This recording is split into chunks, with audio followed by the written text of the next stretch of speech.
Hey everyone out there, it's the 3DJ channel. My name is Jay, and today's video is all about my blade gauntlet project that I mentioned in my last video. So sit back, relax, and let's get started. Before we start, sorry guys, it's been a while since I loaded a video. It's been busy designing on the computer for the blade gauntlet. I want to give you a little bit more to look at when it comes to the actual what I'm designing. I wanted to get some plastic parts printed up, and I wanted to show you guys today, so let's get started. But before we begin on the actual design, let's talk about where the design came from. So let's begin. Where does the design come from? It comes from the imagination of a person who just probably saw a movie. Talking about me at 10 years old seeing the movie Predator, and it was awesome, and I loved the movie. It was a cool movie to watch. But of course, what was the main attraction of that movie? That blade shooting out from the alien's hand, which was a blade gauntlet, which was awesome to look at. So that's where the original idea came from. Now, I started developing the idea for a blade gauntlet when I was in college, about my senior year. I had to do a senior year thesis, but I didn't wind up using the blade gauntlet. I went another route with robotics and stuff like that, but the blade gauntlet was something I was interested in, and I kept it in the back of my mind. And I was working on it for back and forth after I got out of college. The original design was made out of metal, which I will show you right now. It is a beefy design, this is it right here. This is a very large piece. This is the blade gauntlet. Now, this would shoot out and be about, I would say, this part would mount to your palm right here, and it would seek out about that far, which is pretty far out. It's about 10 inches beyond the tip of your finger. But this thing is a paperweight. It weighs about 5 pounds. I don't think you want to have 10 to 15 pounds hanging on your arm. It'd be hard, unless you're a muscle man, it'd be a pain in the butt to try to use that, let alone try to make any kind of movement with it. So, of course, I put it on the back burner once I started seeing this was way too heavy. And now, since I have a 3D printer, I picked it back up, and now I'm designing it in plastic. And it's coming out very, very well. So, let's talk about what happened when I started converting it from the metal to the plastic. Well, I had to adjust measurements. I had to redraw out what I actually had designed. Where you can see right here, this is just one of the sheets I have right here. This is one of the sheets, me drawing out and me measuring all the different parts that I designed. But that's what I have to do to create the pieces. Now, this is just one of the pieces, the bottom assembly, with some metal parts. Now, I can't get completely away from metal parts because metal parts in this design are required because of the mechanical movement. So, of course, I have some ratcheting gears right here, which are made of brass. I have, of course, a metal spring, which is the actual main spring for shooting the whole assembly forward over the hand and locking it into place. But that's what I have to do when it comes to design this actual blade gauntlet. And I've created some parts. Like I said, I've created this the top assembly. It's the same as the other, as the metal. I mean, it's almost like, I would say within a couple of millimeters exactly the same as the metal design. And of course, being made of metal, that was all cut by hand from sheets, and not all of those are exactly designed to like each other when it comes to being designed exactly millimeter wise. So this is more accurate than the actual metal designed gauntlet is. So very proud to be able to create it out of plastic. And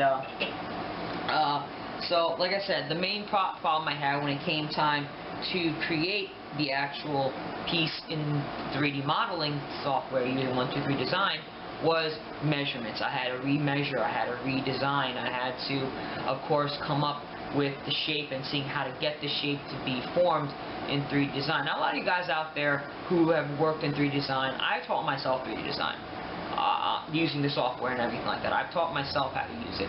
I have a computer science and math background, but doing 3D design or creating something in 3D universe or with software, it's not that easy. You have to add, you have to subtract material, add material, you have to tweak your design a little bit sometimes when you're doing it, but in the end, you have to create that piece. You have to make it look the way it has to. It has to be functional, especially if it's mechanical.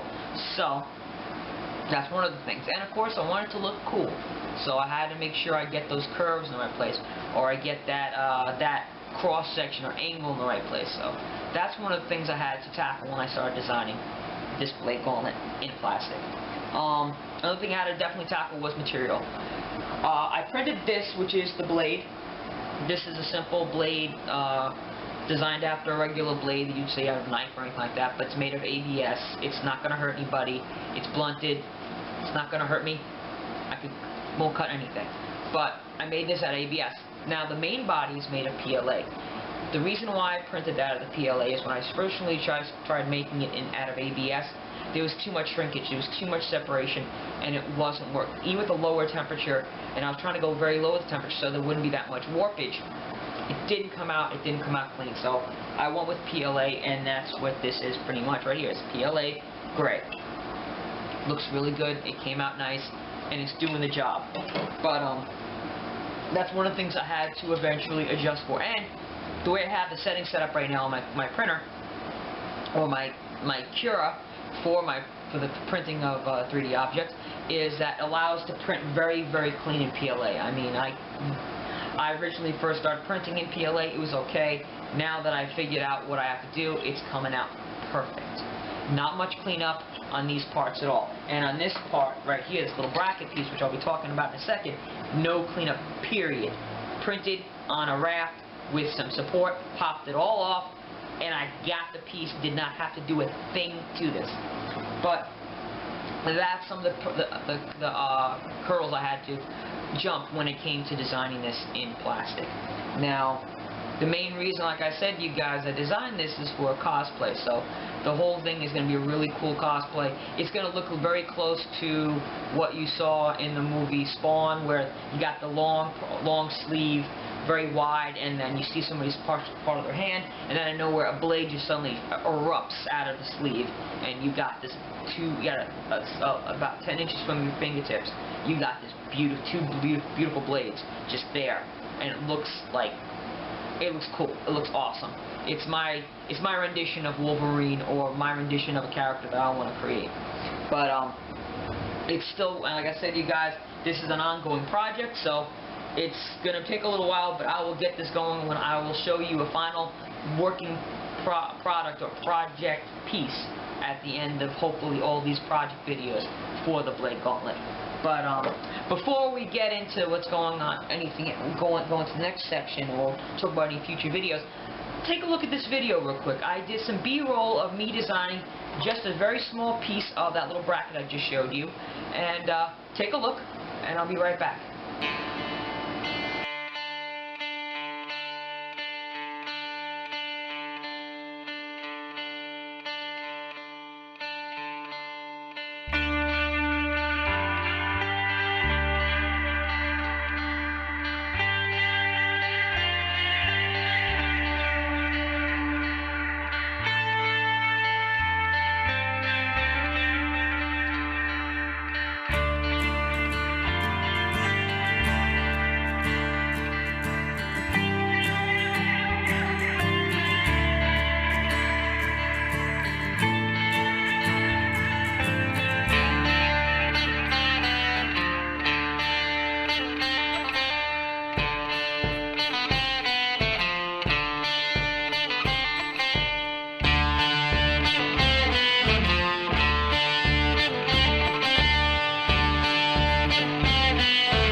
2-minute video. I wanted to make it, don't want to make it too long. I wanted to show you how I sat down and I went on 1, 2, 3 design and created just the small side piece of this bracket right here. I'm going to try to go close on it so you can see right there. See? That's the side bracket. That's what you saw in the video, was me creating the side piece. Of course, I had made 2 side pieces and then created the cross section, which is the plate, which will actually have a firing pin or spring-loaded pin going through it, which then will be interacting with an assembly that has 2 ratcheting gear teeth controllers on it, I guess, which will then interact with these ratcheting gears, which will now lock the actual piece back into its firing position, or its fired position, where the blade is fully extended over my hand. But that's what that whole video is about. What I had to go through to actually make just a small piece of what you're seeing right here. And sometimes it's hard. Sometimes it's harder to make the small pieces than it is to make the large ones. But that's what I want to show in that little video, that little B-roll that I showed you there. But I hope you like the music. I just downloaded that music. It's interesting to me. Hope it's interesting to you. But that's what I was doing with that video. I wanted to create, like I talked to you guys in previous videos, I wanted to show more of the designing of 3D objects on my channel. So I'll start having more and more of those videos on my videos that I bring to you guys. And hopefully that will definitely pique your interest. I hope you're interested in that. So that's what I'm here for, is to help others design their own projects or design their own 3D objects so they can print them and do whatever they want. The sky's the limit. The imagination is broad. So do what you can and design what you want. So that's where I am at right now with my blade gauntlet. It's still in its beginning phase stages, but the main assembly parts are there. And now it's just me converting some of the metal parts into the plastic parts, getting my servo mounted, doing some wiring, getting a little circuit board created up, and then, of course, I still have to create the hand guard, which the actual blades will mount on, and actually the forearm piece, which will then house the battery and the controller, and of course the circuit board. And of course I want to make that look cool too, so I'm going to be 3D printing that as well. And it's going to look really cool on the arm, and I want it to look, and I said I want it to look really cool. Eventually also I want to do is, you see this section right here, this section right here is opened on the original design. I eventually want to close this section off. I don't want you to see the inner workings as much, but then again, sometimes I do like the way the inner workings look, because they're moving. They have some look. It's like sometimes like you see in the Terminator. A lot of people like Terminator when he's just bare metal. They don't like him when he's got the skin and everything on. They like bare metal, like seeing the mechanics moving. So I'm gonna debate if I'm gonna put any piece on it. I may even try to make a clear piece for this, just so it's covered, but you can still see all the cool movements and everything that are going inside like clockwork. So, but that's where I'm at with the blade gauntlet. Now, future videos that are be coming up. I am going to be loading, hopefully this week, another video. So maybe tomorrow, the next day, video on the Colt Python safety tip that I'm going to be creating. Now, you guys saw the video on the safety tips for my 1911s. I'm going to show you the gun, the Colt Python. I know a lot of you guys might be interested in looking to see how it came out with all the things I said I did to it. So I'm going to show you that. I'm also going to show you the holster, the self-made holster I made for it, so you guys can see that as well.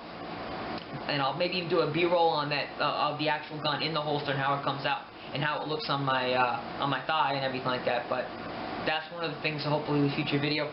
Also, continuing the blade gauntlet project, future videos. We'll have a couple, hopefully next week or the week after. I'll have another video on that.